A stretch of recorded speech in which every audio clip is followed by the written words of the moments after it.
Hi everyone, Stjepan here. In today's video I'm going to start covering the games from Belgrade, the Serbia Chess Open that I played in Belgrade immediately after Silver Lake. So if you've seen the games from Silver Lake, then, well, you must know that I did poorly, but luckily for me I managed something for the first time since I started playing chess, and that's that if a tournament or a series of tournaments starts badly, I usually am not able to pick myself up psychologically, and I did manage to do it. So before this game, I felt pretty good, despite having a poor tournament. And I have to correct this is not actually round 1 of the tournament, it's round 2 of the tournament. I did not get paired in round 1, I got a bye because I was the lowest rated in the tournament. This is the Masters section, and it's for players 2100 and above, although they did accept 10 or so people below 2100, and I was lucky to be one of them. So in round 1 I did not get paired. In round 2 I got paired against a 2400, very strong, very young international master from Azerbaijan.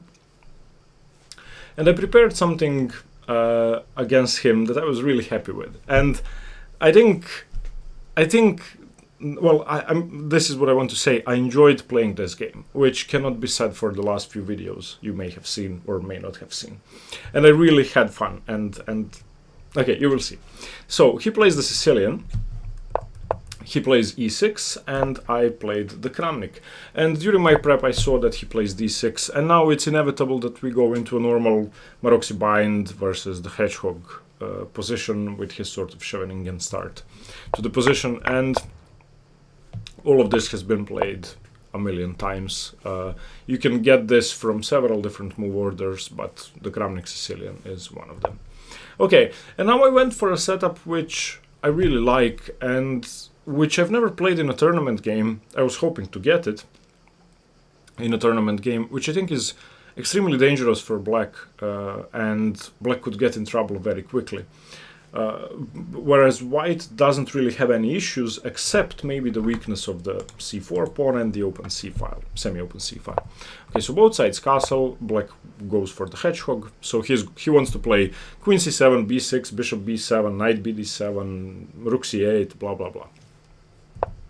Okay, I finished my setup, rook c1, so far normal Maroczy bind b6, and now a slight difference. You can play this several different ways, and the main two branches in this position, well, the main 3 branches are committing the f-pawn 2 different ways, to f3 or to f4, or simply not committing yet and playing queen to d2, seeing what black does. But black is inevitably going to play bishop to b7, so that means that either f3 or f4. If you play queen d2, you probably play f3 on the next move, you're not going to play bishop f3. But I played f4, and the idea is that after bishop to b7, you play bishop to f3, which means that this pawn is permanently weak, of course. But it also means that this f-pawn is a very dangerous weapon in the attack, which, should these pawns start moving forward, it could become very scary for black. And black's main move here is really the only move that makes any sense, and that's knight b to d7. This knight really does want to be controlling c5, increasing the pressure over e4, but it does something in black's position that's sort of an issue. This knight on f6 doesn't have anywhere good to go, so you exploit that, and this has still been played about 10 or so times, this move g4, and I had this on my board when I was preparing for the game. So this is a very aggressive idea. We basically want to dislodge this knight, push it back to e8. It has nowhere else to go. h6 and knight h7 lead to some, well, very quick wins for white if black wishes to do so, because you create a target for the g5 pawn. Okay, so he plays knight c5 and queen to c2. Queen to c2 simply defends the e4 pawn, also supports f5. Also, this queen could maybe get over to the king side, either to g2, f2 or h2, depending on where it's needed. My opponent played rook f to c8, which I didn't quite understand. I think the idea of this is simply to make room for the bishop to get to f8, should there be any trouble on the king side, and also to put pressure on the c4 pawn, but I'm not sure I would have come up with that move if I were him. Okay, I just continued g5, knight e8, and now there's one game that has been played from this position. Vasilias Kotronios had white, the Greek grandmaster, and he continued f5 here straight away. The game went f5, queen d8, queen to g2, e5, which I don't think is good. I mean, if black ever relinquishes this tension in the center, then, I mean, Kotronios went knight d2, and now it's obvious that this is weak, this comes for free, the center is not collapsing, and white went on to win. And I knew that game. But I played b3 first, because it's not like black has a million useful things to do. And I can simply secure my c4 pawn before doing anything else. Queen to d8 played. h4. Now it means that f5 is possible. g5 is not hanging. He played knight to c7. I'm not sure about knight c7. I mean, I'm not sure about the purpose of knight c7. I think he just wanted to develop a piece and play b5. But maybe there are more important things than b5. And again, I mean, he is, of course, a very strong player. I think he is already a grandmaster level strength, as he proved with his play during the tournament. So he, of course, was calm and did not overestimate my attack, but I'm not sure I would have been able to play a move like this. Okay, so I played f5. He simply countered with b5, which is correct, and I played queen to g2. And now I'm threatening pawn to f6, and he went knight to d3, which the engine, by the way, I've analyzed this game with the engine, gives this position as +3 for white, so I'm already winning out of the opening. I'd basically played, well, queen to g2 is the only move which I hadn't prepared in advance. I mean, I knew I was going to play f5 and h4. So it's a funny thing that you can get such a huge advantage against such a strong opponent with such a simple opening idea. But yeah, this is a very strong opening, and it just goes to show how dangerous it is for black.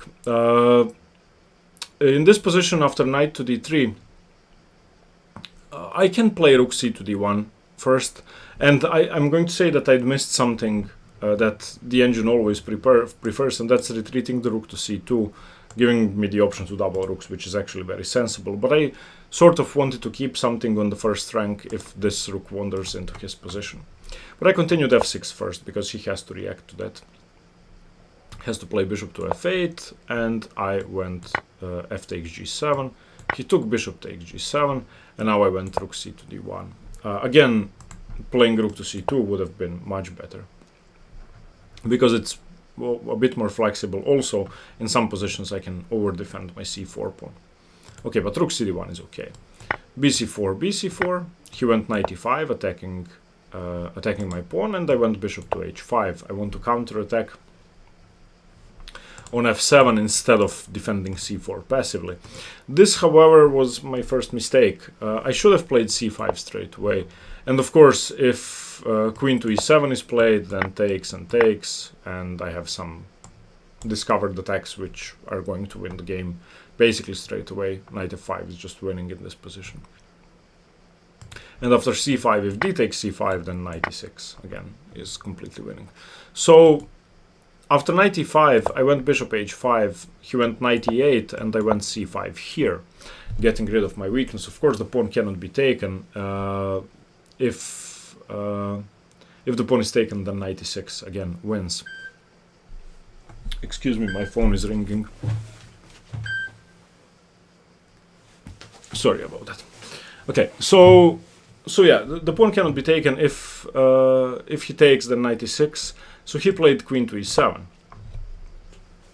And here, I got scared, and I saw the winning move, and I looked at it, but I didn't look at it for long enough. I just discarded it as unclear.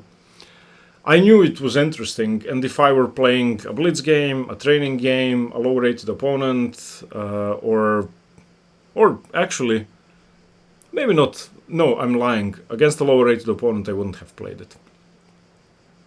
The problem is that I thought that my move was good enough, and I didn't even consider the option the fact that the sacrifice I was looking at was the only move in the position.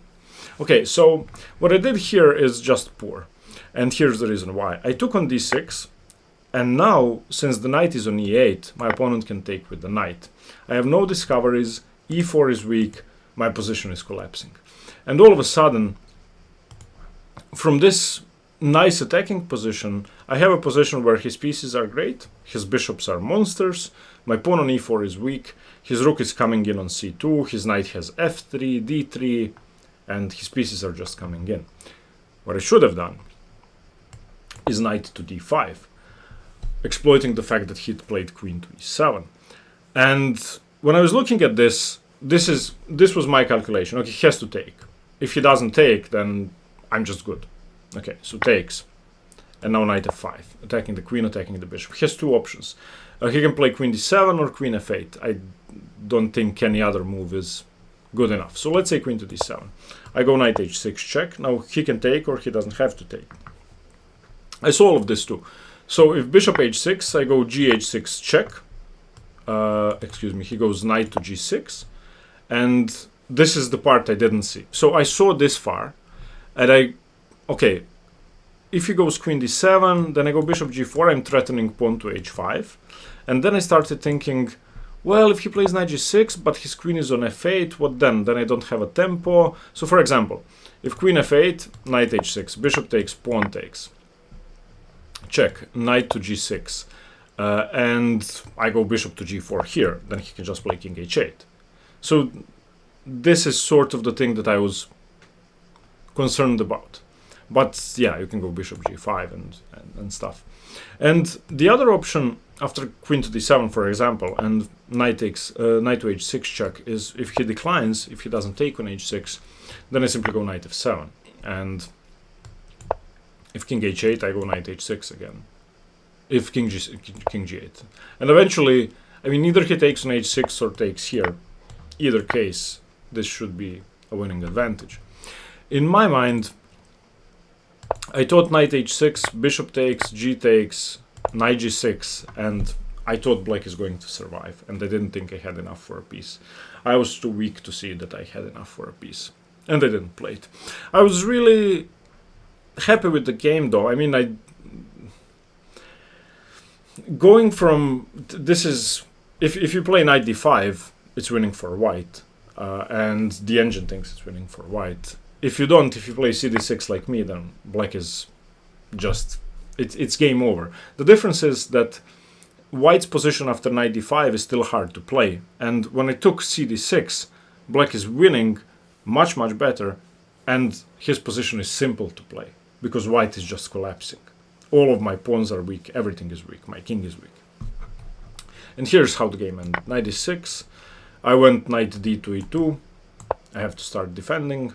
He went rook c4, and I'm already I had no idea what to do. I had two moves. I was considering two moves, rook d4 or bishop d4. Both run into knight f5. I just had no way to prevent knight f5. But maybe that's why bishop d4 is better. Because on knight f5, at least I can go knight d5, which I did see. And if he takes with the pawn, then e5, and white is fine. This bishop is blocked. And if he takes with the bishop, then I take the bishop, and black is better, of course, but I'm not lost immediately. In the game, whoa, I may sneeze, I'm sorry. In the game, I gave the exchange because I, again, thought that was the best option. I played rook d4, and against knight f5, I went rook f5, e5, and queen f2. Unfortunately, even though this bishop is now blocked and I have some pressure on f7, it's definitely not enough. I took on c4, knight takes c4, bishop c5. This was my idea. Something. Queen f5 and queen e6, and I resigned. This would be hopeless against a very weak player, against an almost grandmaster. It's, it would be embarrassing to play on. But as I said, the main thing is that I felt happy playing this game. I wanted to play chess, which is really good. I mean, I finally felt better after Silver Lake. Okay, we're going to see what happened in the next rounds. These games are going to be better. Maybe I did not win all of them. I did not have good results in all of them, but I think the games were more fun, and I will definitely be more positive. Okay, thanks for watching, guys. Stay tuned for more chess. See you tomorrow. Bye bye.